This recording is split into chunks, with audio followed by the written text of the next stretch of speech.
তীব্র গরম থেকে বাঁচতে দেশজুড়ে এখন বৃষ্টির জন্য হাহাকার। মাঝে মধ্যে দু এক স্থানে এক পশলা বর্ষণের দেখা মিললেও ক্ষণিকেই হারিয়ে যাচ্ছে তা।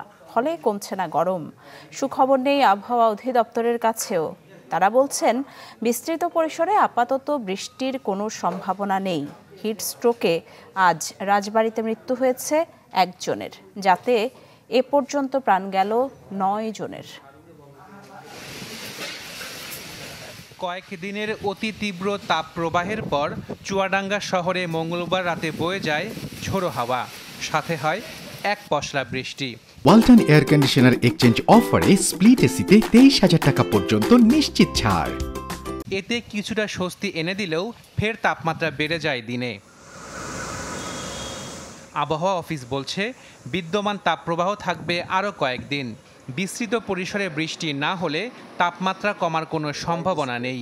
ব্যাপক এলাকা জুড়ে যদি বৃষ্টিপাত হয় এবং সেটা মাঝারি ধরনের বৃষ্টিপাত, তখন দেখা যাবে যে হয়তো বা তাপের পরিমাণটা অনেকটা কমে আসতে পারে, কিন্তু সহসাই এরকম বৃষ্টিপাতের সম্ভাবনা খুবই কম।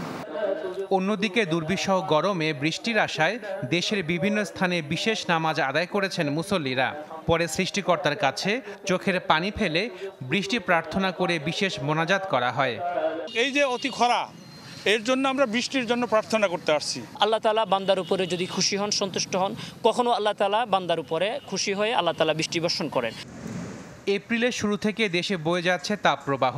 পরিবেশ অধিদপ্তর বলছে, দেশের বড় শহরগুলো এখন আরবান হিট আইল্যান্ড।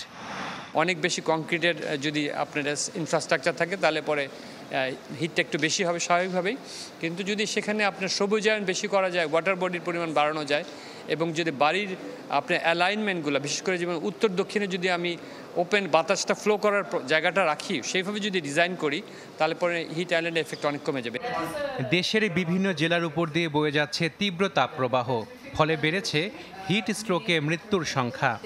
এই তীব্র গরমের সময় প্লিজ আপনারা আপনাদের স্বাস্থ্যের দিকে খেয়াল রাখেন।